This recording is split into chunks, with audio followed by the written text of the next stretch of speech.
भैया 2 लीटर वाली cold drink देना। ये लो। कितने का है? 100 रुपए का। रुको जरा, सब्र करो। अरे यार इंटरनेट नहीं चल रहा, तेरे पास पैसे हैं? अरे यार मेरे पास 200 का नोट है। हाँ तो दे दे। पर भाई वो फटा हुआ है। तो क्या हुआ, चल जाएगा, दे दे।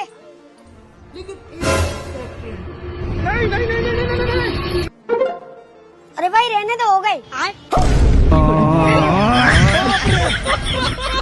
अरे भाई तेरा नोट तो बहुत फटा है, ये तो कैसे भी नहीं चलता।